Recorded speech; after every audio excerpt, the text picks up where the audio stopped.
Meteorites have been regarded as objects of real power. Any enemy or any sacrificial victim that was killed with a blade forged from meteorite, well, you weren't just killing the body, you were possessing the soul. From the early civilizations, the Egyptians believed that there were some evil powers surrounding human nature, and they wanted to protect themselves, and they used stones, precious stones, for this purpose, to protect their body and their life. Some people say that the stone, because it's used on this high level, is not for the average person's home, let's put it that way, and it's actually kept in secret. People who get involved with stones and energies and frequencies they do not understand not only could do great damage to themselves, but great damage to humankind as a whole.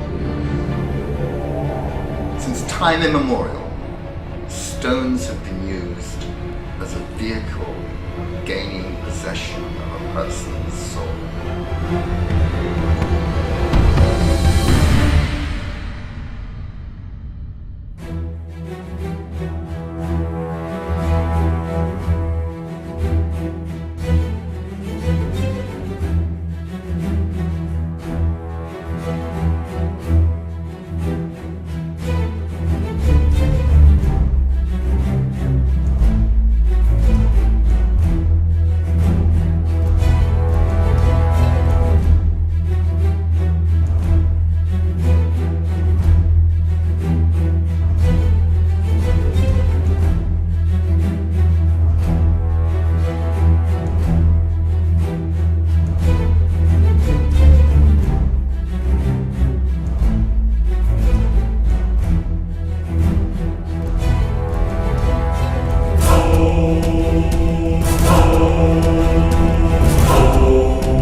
I am an Egyptologist. I wrote some books about the history behind the biblical Quranic stories, Moses and Akhenaten and this sort of thing.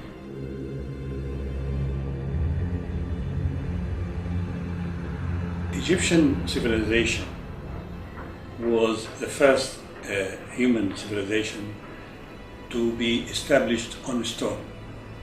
They built the temple in stone, they built the pyramid, mastaba first for burial, the pyramid to contact heaven, and the stela, and the tablet.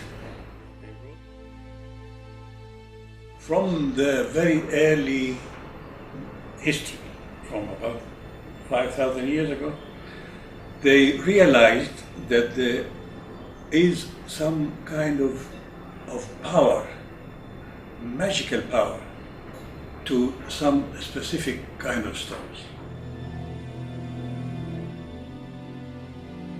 Egyptian civilization was built on magic. Magic is the attempt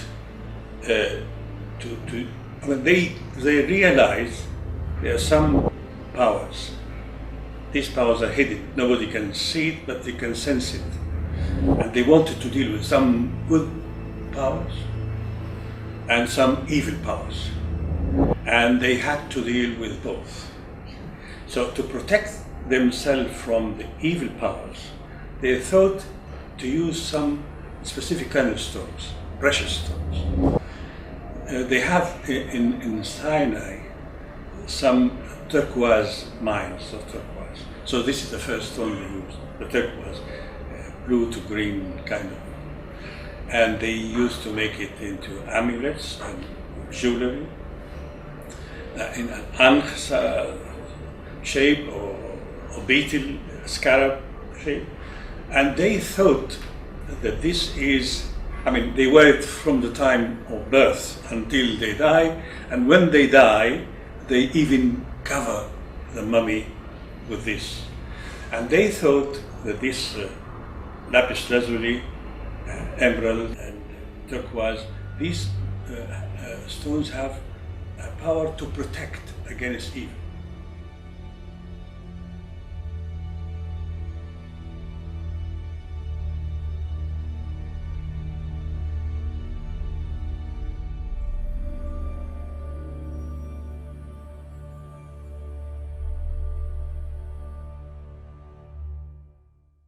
My name is Robert Clever, and I'm a metallurgist specializing in ancient artifacts, religious and archaeological.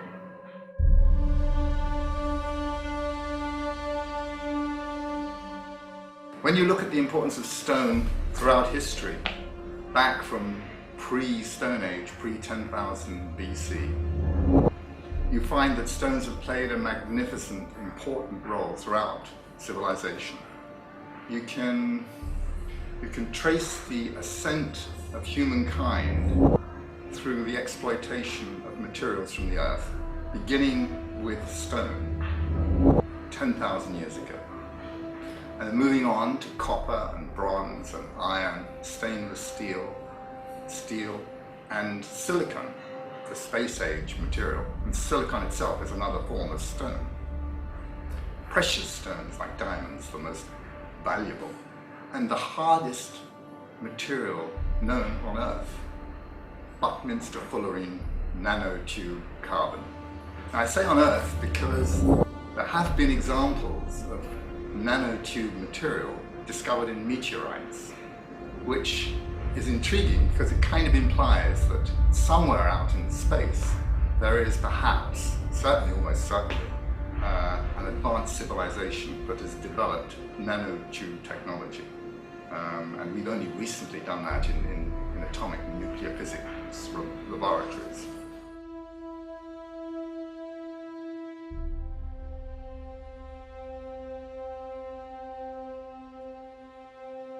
I'm Frankie Ma, I'm a television presenter.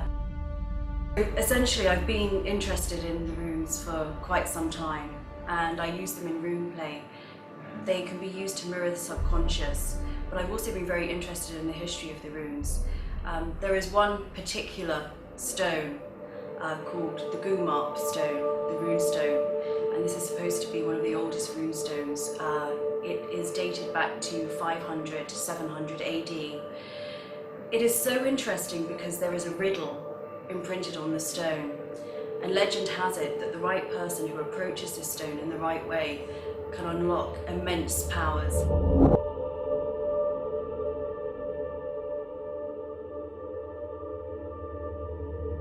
The actual inscription itself, there are three Fehu, which is kind of an F with things sticking out, which means wealth, wealth, wealth.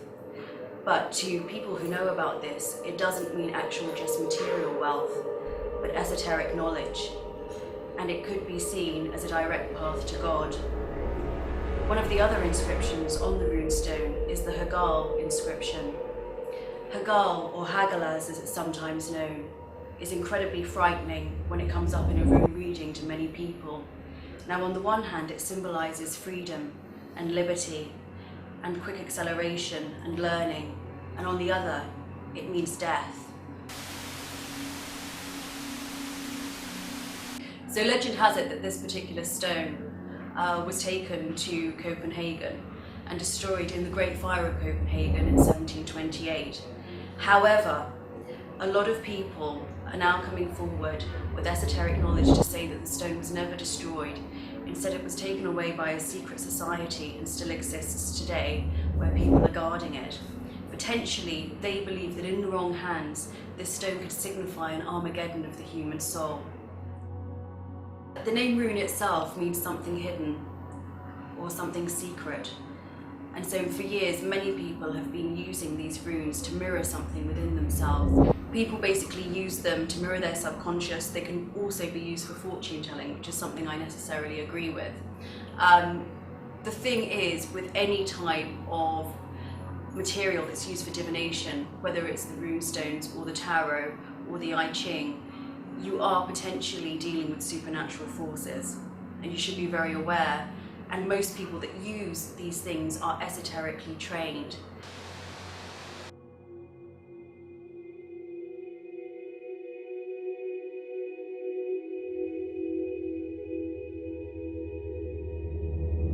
Humans looked at the forces of nature, the destructive forces of volcanoes, floods, storms, and the beneficent, bounteous forms of nature giving life, fire, fertility, and the wonder of the heavens, the wonders of nature in the heavens, the heavenly bodies, the sun, the moon, the stars, the planets, phenomena like rainbows, and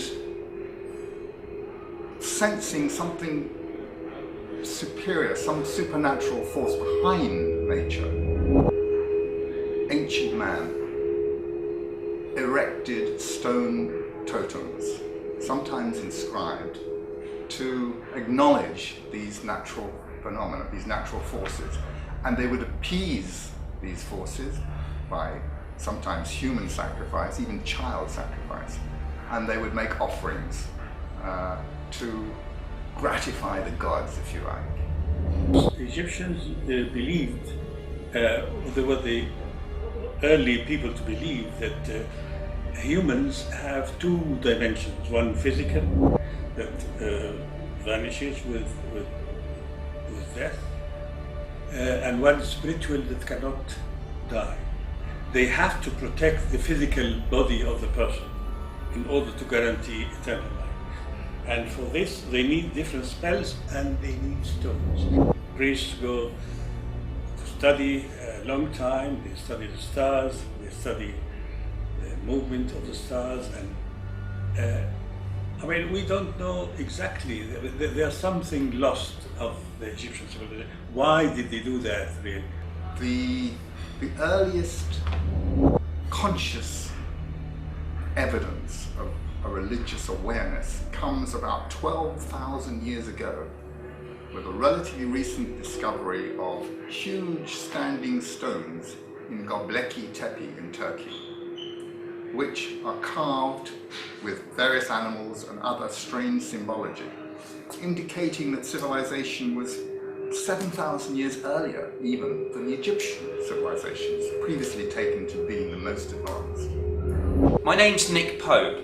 I worked for the Ministry of Defence for 21 years, and for much of the early 90s I was responsible for investigating the UFO phenomenon and other strange mysteries.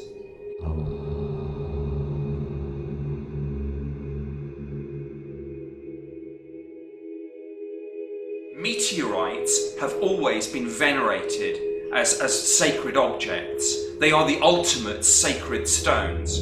Because they come from the sky, have been regarded as coming from God or the gods. Humankind has always placed its gods in the sky, so that which falls from the sky is a gift from God. Many cultures all around the world have worshipped meteorites throughout human history. A weapon that is given the power of a meteorite is a weapon of unimaginable power to our ancestors. It's not just a weapon forged by man, it's a weapon forged by God. Many cultures, such as the Mayans, the Aztecs, Native American tribes, forged daggers and knives out of meteorites. Any enemy or any sacrificial victim that was killed with a blade forged from meteorite, well, you weren't just killing the body, you were possessing the soul. I'm Zachary James Miller. The focus of my study is consciousness. I also study ancient texts. I've worked in studying alchemy and magic and rituals. And the focus that I'm going to be talking about is how stones relate to consciousness and what we call edge science. Let's first pose 3 questions. Do stones have power or capacity to retain power and energy? Second, can stones be amplified by the power of human consciousness? And third, can the power of intention utilize stones for either positive or negative results? My answer to all these 3 questions is yes. There's an old story about a man standing on a sidewalk under a street lamp, apparently looking for something. The second man approaches and says, "Did you lose something? Can I help you?" And the first man says, "I lost my keys." To which the second man helps him begin to look on the sidewalk for his keys. Several minutes pass, and then the second man says, "Are you sure you lost them here?" To which the first man replies, "No, actually, I lost them in the woods, but the light is so much better here." Now, this story illustrates to me the problem with traditional science. Often, they're afraid to look in the places where it's dark, but that's where the keys are.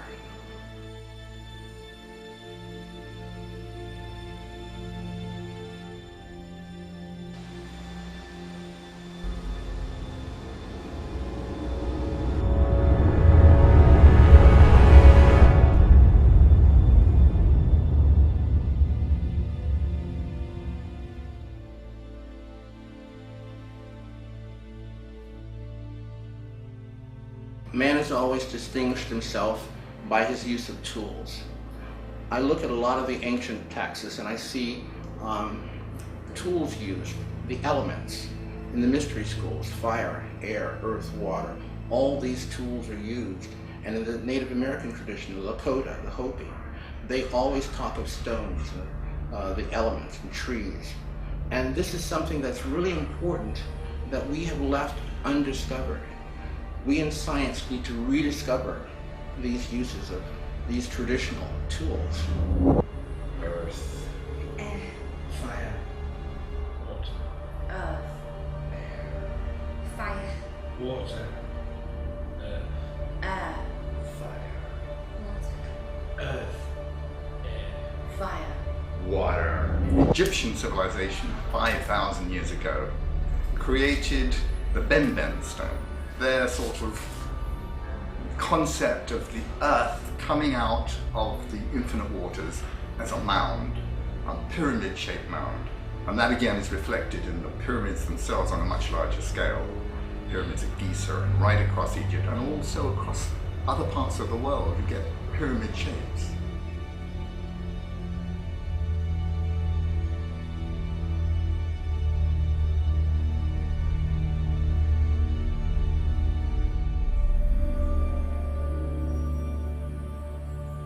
In Britain, you have Stonehenge, a circle of huge standing stones which had astrological alignment and possibly were used as a site for human sacrifice. When you come to the biblical age, say 1350 BC onwards, you find that stones are used as standing stelae inscribed in reverence to God. And moving on, the first sort of recognition of the flood as something, one of the natural disasters that needed to be placated. And then Jacob having a vision of himself going up to heaven in a ladder. And then to commemorate that dream, he erects a stone pillar at Bethel in Canaan. There is a legend that that stone was brought by a group of Israelites to Scotland and became the stone scone, however a Scottish person would pronounce it. And that stone was placed under the coronation throne at Westminster Abbey from about 1307 AD onwards until 1996 when it was returned to Scotland. So stones in the biblical sense have always carried huge significance. Joshua, when he enters the Holy Land, the Promised Land, erects 12 stones at Shechem and in the River Jordan, representing the 12 tribes of Israel. Moses, of course, was given the 10 Commandments, a condensation of ethical and moral codes, which clearly had evolved from much earlier times than Moses, from Mesopotamia, from Egypt, Hammurabi codes. But they again are inscribed on stone, 2 stone tablets. As you proceed through biblical history, stones get smaller and maybe more important in some ways. The high priest in the temple in Jerusalem wears on his robe, his official robe, a breastplate studded with 12 jewels, each one representing the 12 tribes of Israel. The red garnet corresponding to the birthstone sapphire and the zodiac sign Leo, and the tribe Simeon. And he also carries 2 carved stone objects in a pouch on his ceremonial robe. These are the Urim and the Thummim, the precious lights. These have given rise to an enormous amount of speculation about the mystical power of stones, because they were used in divination.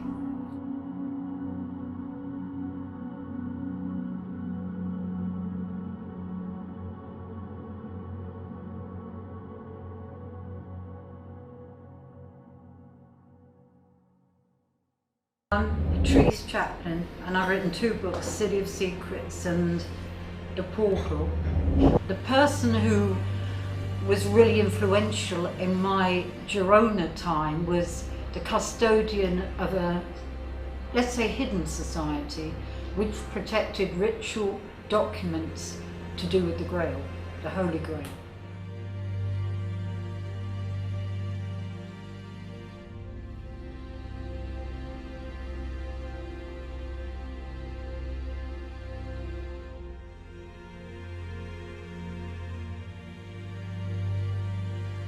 Stones were part of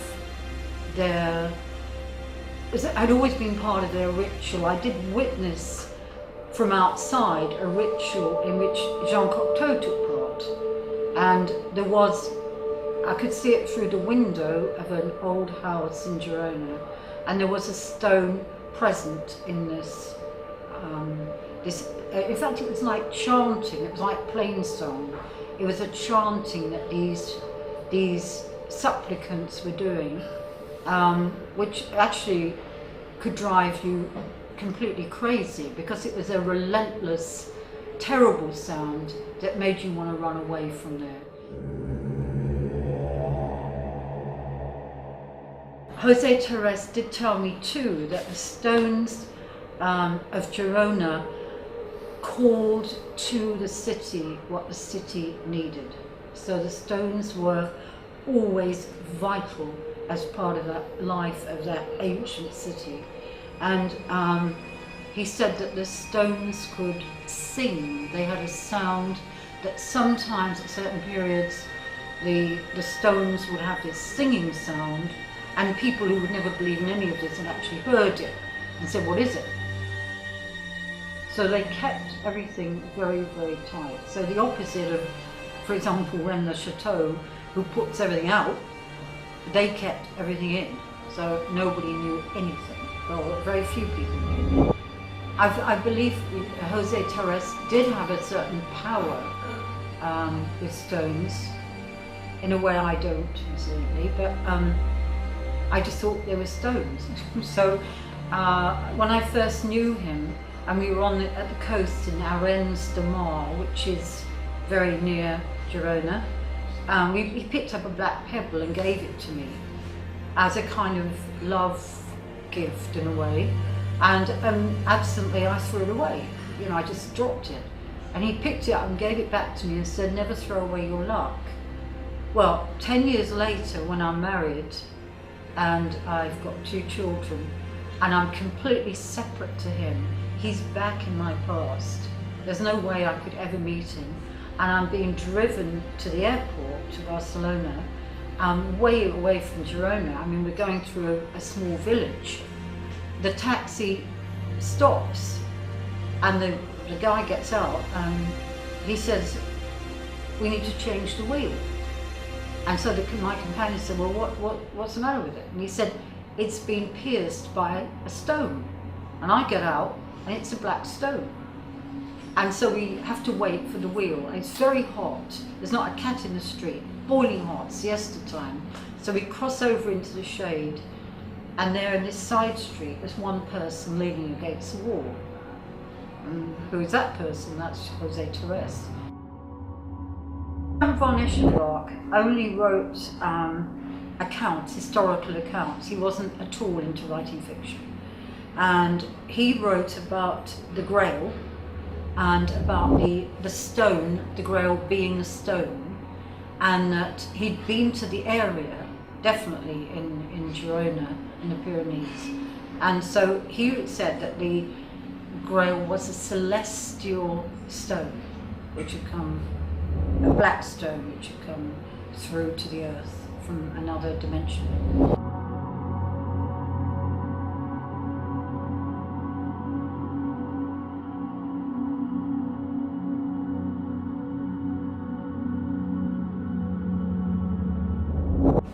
Essentially, people are still being used today to guard the stones. There are modern stone guardians. I happen to know two of these people. One of them, his name is Dan Khan, works for the Complementary Medical Association in this country, and he is the official energy consultant for them.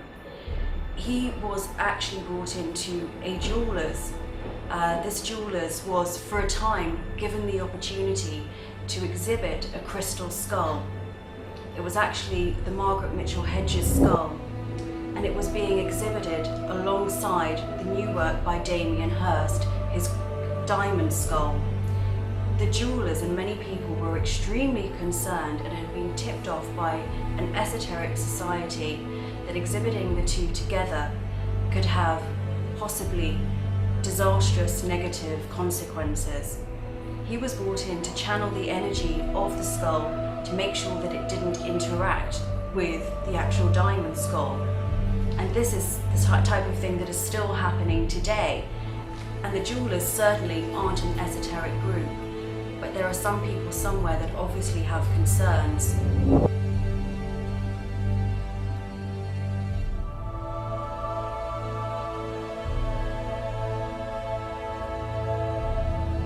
Another person that I have met is a man named Tareth.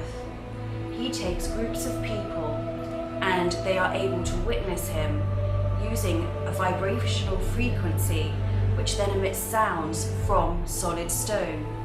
I have actually seen him do this myself at Avebury, and he also, I know, recently took a group to Egypt. The fact that things like this are happening show that there are modern guardians to the stones, but I would say that these men have been esoterically trained and they have been specially chosen. People coming into contact with stones such as these that can unlock great powers, I wouldn't advise that they get involved at all. There are powers circulating these stones. Legend has it that these people could do great harm not only to themselves, but to the rest of humankind as well.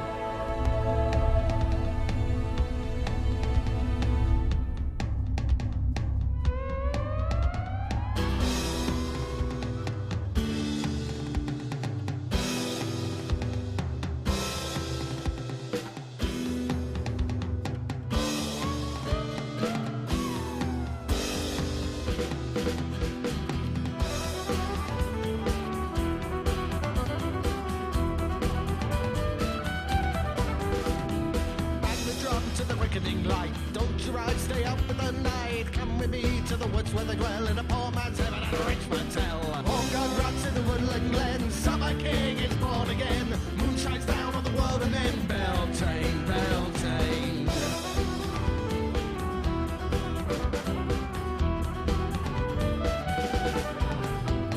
She comes to you in the dead of night, in the darkness of the woodland night. A cold embrace all through the night. Last caress with the dawn's first light. All God rots in the woodland glen. Summer king is born again. Moon shines down on the world of men. Beltane, Beltane.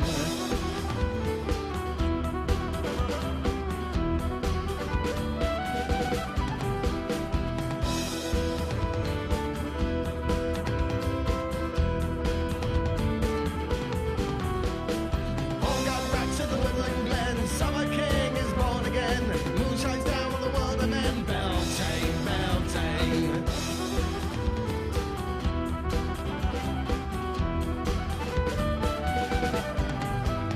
The drunken haze of a lover's breath. Hornet plaza, there's nothing left. Stagger moon, the king and queen. All found blossom and the boy is key. All got rats in the woodland glen. Summer king is born again.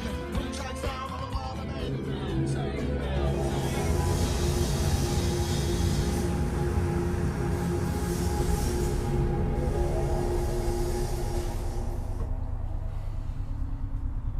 What the hell's going on here? It's those witches. What the hell?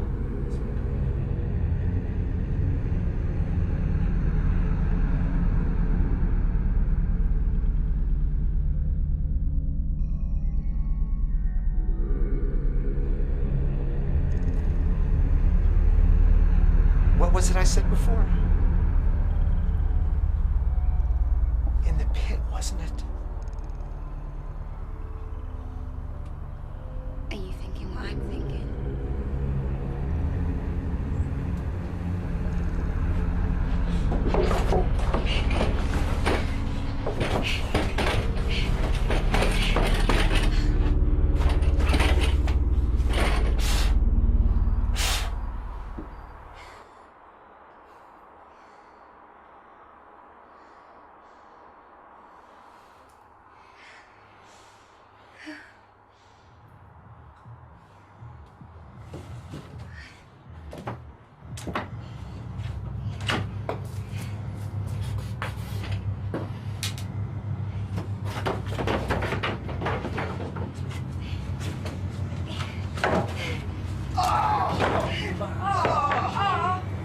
What's that?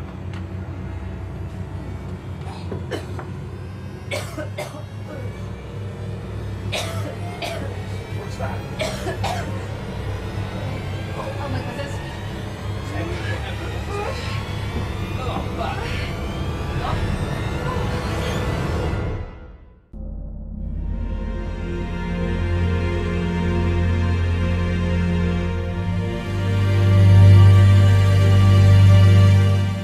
On my last film, part of what I did was look at the idea of the Holy Grail. And in my research, the idea of the Grail is so vast.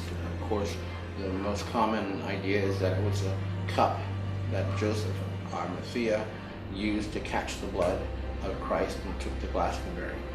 But the Grail legend actually precedes that, and the idea of a Grail as being a stone, in fact an emerald, that was part of, that in one sense was possibly part of a cup or a dish, or that it was just a sacred stone that was considered to be powerful, a holy grail. So the idea of stones as sacred relics is such an ancient idea. So we need to look at stones, we need to search through the powers of crystals and see what's to be found there, because there may be a mystery, a very important mystery that can be used today as it possibly was used many hundreds, thousands of years ago. In AD, in the 8th century AD, a meteoritic stone is placed in the Kaaba, Mecca, where pilgrims, Muslim pilgrims, come to revere Muhammad, the memory of Muhammad. And the Kaaba stone is a central feature which they want to kiss if they can, because it's believed that Muhammad himself kissed that meteoritic stone.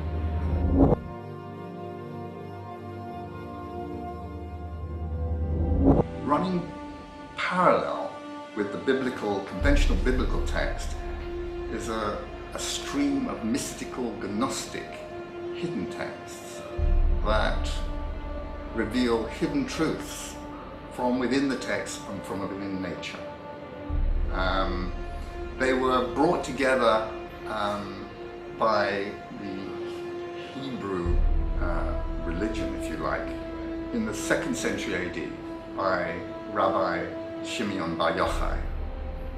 And they talked about early creation and a heavenly fiery chariot.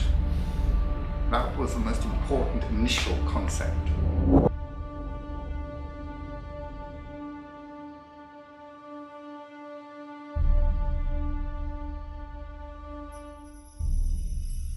By the time you get to the 16th century, these concepts of what became the Zohar, the Book of Splendor and the Books of Mysteries, have condensed into a codified form of Cabala. Now, one of the most intriguing aspects of one of the Books of Mysteries, which can be traced back to the 3rd and 4th century AD, is a description of a lozenge-shaped sapphire engraved by Noah. And the Book of Mysteries talks about the rituals of life and death, the levels of heaven, the 7 levels of heaven, and ways of controlling spirits and souls, means of gaining control over other people and souls. Cabala today is followed by a number of famous people like Madonna, Britney Spears, Bill Clinton, the ex-president, Mick Jagger, and an astrophysicist, Michio Kaku, who sees in Cabala truths relevant to modern scientific, astrological and physics.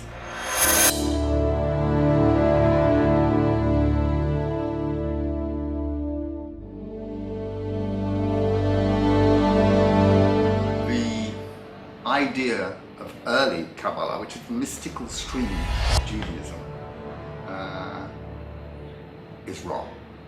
I do not believe that Cabala originated as a Hebrew, purely Hebrew philosophy. It has a history going back far, far earlier.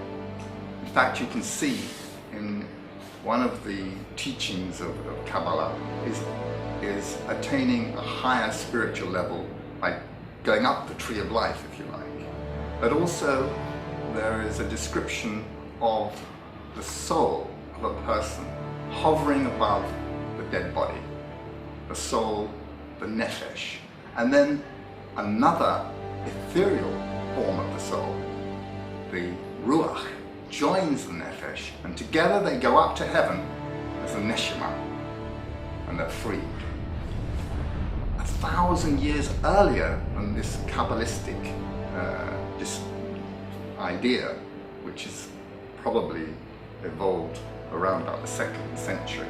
But it's based on an idea, a concept of Egypt, spelled out very clearly in the Egyptian Book of the Dead, where when a person dies, the Ba, the Ka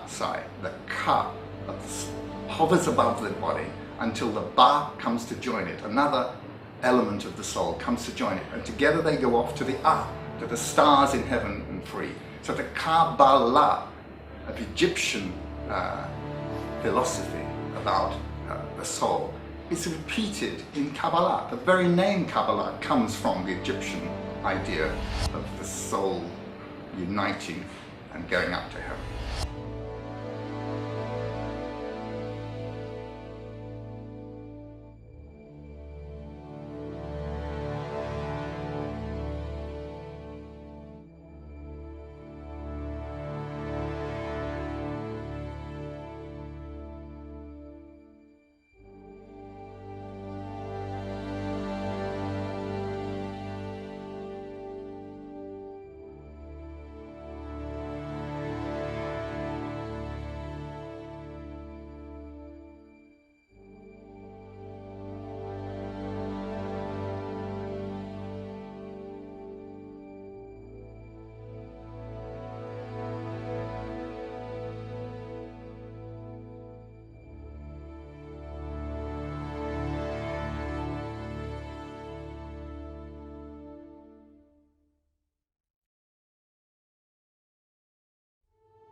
if you look at the science of what's called forbidden archaeology, you see remnants of other civilizations that were perhaps almost totally annihilated, decimated, and where civilization had to begin again.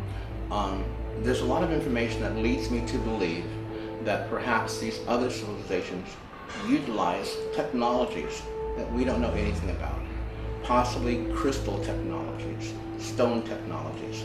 I think you can have science develop in various different ways.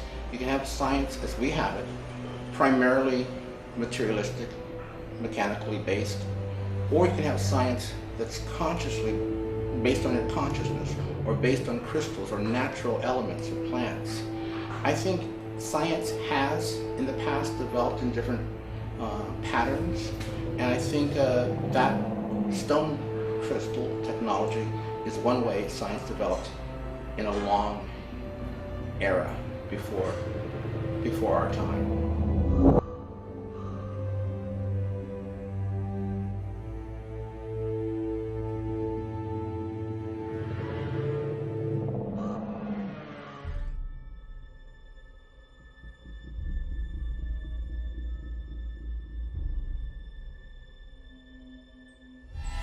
There's an idea about the crystal skulls, that there are 13 crystal skulls that are important and relevant, and when placed together create a certain frequency, power, energy, let us say. It's interesting because a lot of these skulls have been examined scientifically, and some are very unusual as far as whether they have any kind of incredible power together or not. Just the idea of how they were made is often a mystery to people, and so that also bears some looking at. Whether or not they are powerful as it's been said to be, it's something that needs to be looked into more, because we know through all our history, jewels, gold, diamonds, stones of all kinds have been cherished, they've been utilized, they've been treasured for more than just their beauty.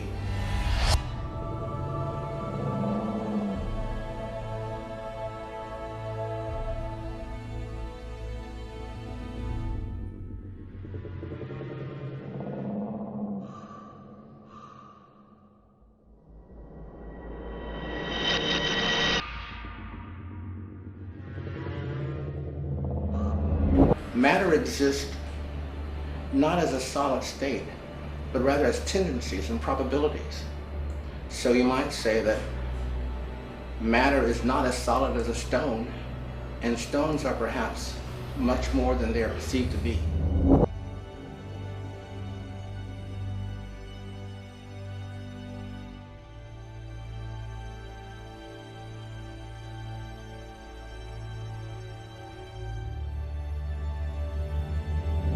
In Greek and Hebrew language, the word meteorite literally means residence of God. The implication is that God literally resides within the stone.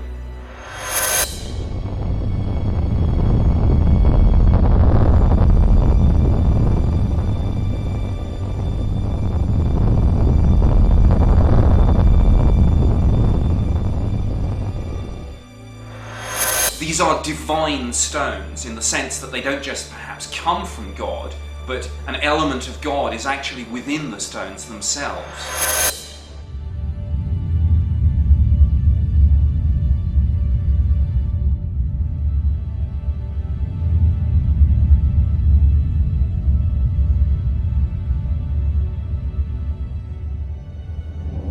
Humankind has always believed that the gods are in the skies, so anything that falls from the sky is a gift from the gods. Meteorites have been regarded as sacred objects for millennia, and cultures all around the world have actually worshipped them.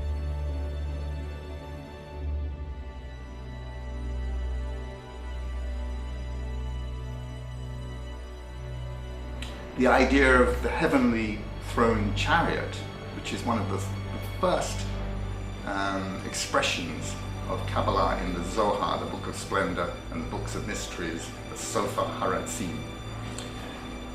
is a description of a jeweled, fiery, incredible chariot flying through the air as a throne, in the form of a throne, which in itself is strange because a throne usually implies that a king is sitting on it.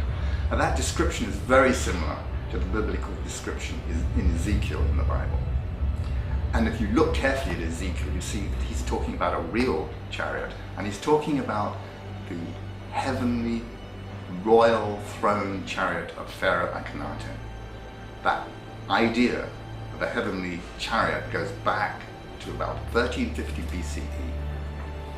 And even the Kaaba stone in Mecca reflects this reverence for the soul features, the Kaaba stone. Again, it's going back to the Egyptian ideas about the soul.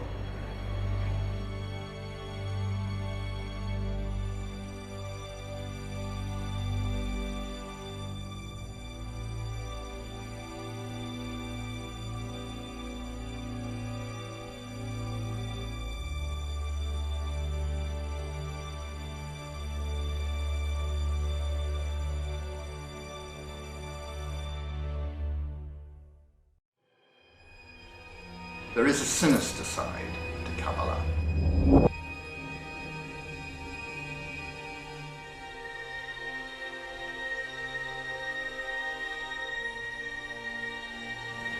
Cabala evolved into magical ideas, which then transmuted, crystallized into alchemy, a more sort of defined form of Kabbalistic magic, in the magic that could change things and create things. Alchemy comes along, rejecting the Greek idea of that everything was made from 4 elements: water, air, earth and fire. We now have a more sort of pseudo-scientific idea that you can do things with materials, with chemicals, with ground up parts of the earth, and you can perhaps create something like a philosopher's stone to transmute lead into gold.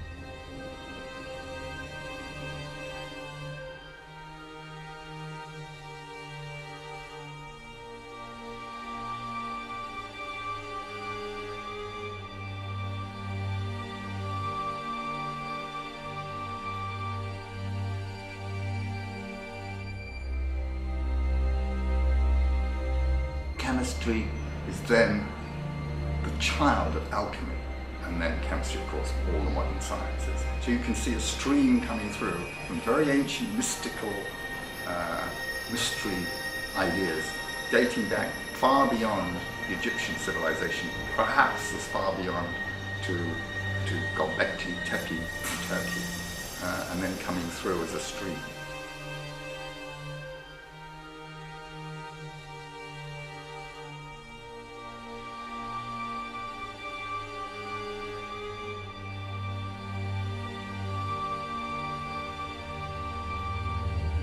The sinister side is seen in the Zohar, the Book of Splendor of Kabbalah. It's the Bible of Kabbalah, and the books of mysteries, which describe ways of controlling the forces of nature, of controlling your enemies, of influencing them, sometimes for bad.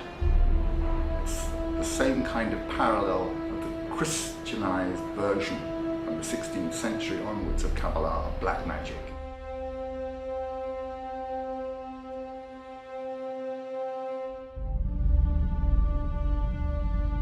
So by incantations, by spells, by curses, you can control other beings.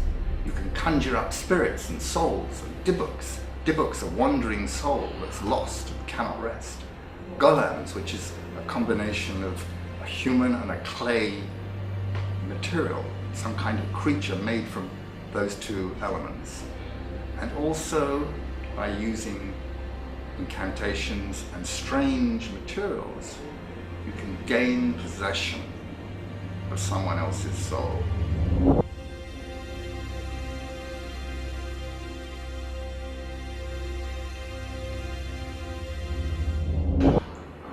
alchemy, what I've been able to see in alchemy and my research in alchemy is that there is, of course, an obvious element of physical necessity of having the stones. And what I've seen is that most of the alchemists also talk about the idea of consciousness working with the alchemical mixture to create that philosopher's stone. You have to have the right consciousness in order, working with those elements, to be able to achieve success. How this actually works is another mystery. But the fact that it's been around so long, and so many scientific geniuses, really, like Sir Isaac Newton and many of the scientists before him, studied this, that I think it is an area that we should do further research into. Because just like the plants, so many of our medicines come from plants. So many of our most effective medicines come from plants, rather than from artificial sources. And what we've found now is pharmaceutical companies going into the jungle, finding the same traditional plants to use as medicines that the natives talked about. So there is some wisdom there. There's some interest there that needs to, be reactivated. So what I'm looking at all of these ideas about stones and crystals is I'm looking to rediscover an ancient science.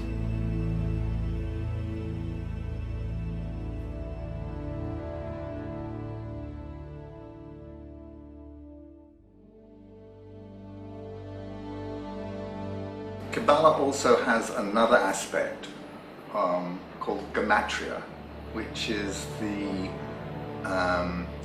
allocation of numbers to Hebrew and Greek letters, and to adding up the numbers of a word or a name and coming up with a significant number, which is then manipulated, if you like. So for example, the name of God, Yahweh in Hebrew, adds up to 26, and then all the division of 26 and the multiplications of 26, the 13 lunar months, the 52 weeks of the year, are of enormous significance because of the gematric number of Yahweh.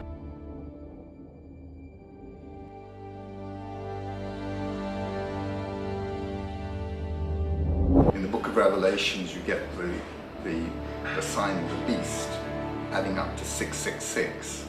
Although some people say that it's 616 if you misread the Greek letters. Whether that is the devil, Azazel, or gematria can add it up to Emperor Nero, who was particularly fierce in persecuting the Israelites. I feel that through consciousness, you can do things negatively, not just positively. You can do evil things with evil intent. As for alchemy, I'm not sure, because all the information we have says that for an alchemist to succeed, his consciousness has to be at a high, rather pure, positive level.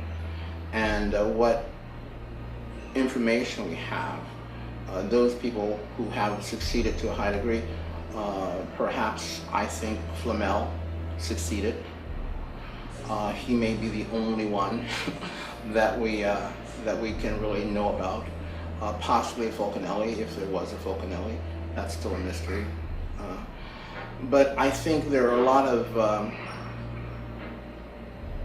evil-intentioned persons who didn't succeed in the heights of alchemy, who endeavored to for a long time. As far as the simple, basic evil intention, yeah, you can succeed with that, whichever your intention is, positive or negative. But for the heights of alchemy, perhaps, just perhaps, you need a pure intention.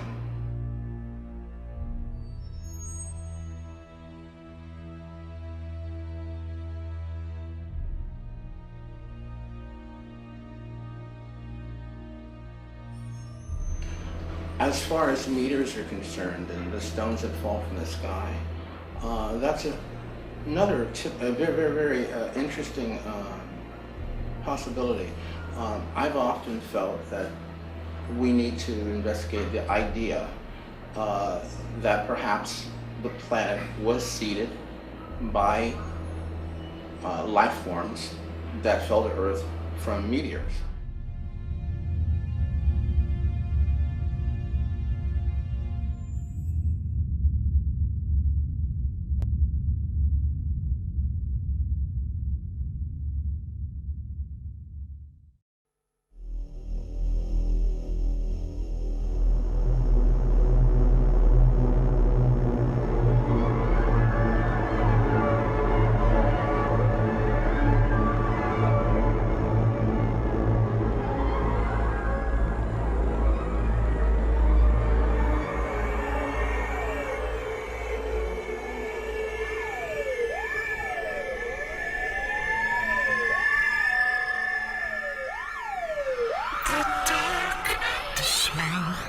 The dust, the beating of the heart, it throbs, it's aching in my chest. Even when I try to scream, can't seem to breathe. I'm alone in here, need to fight the fear. Away from the wall, the space is too small. Every step that I take, I feel more pain, and I can't get out. It's holding me down. The harder I try to escape, the more it aches. And can it be? Is the past closing in? The noise, the smoke, the chant, the smell of the incense, the rope I'm kneeling to confess. Even when I try to pray, I can hear the voice of the angel say, I'm the chosen man in a chosen land. I'm still undead, I'm the devil's hand.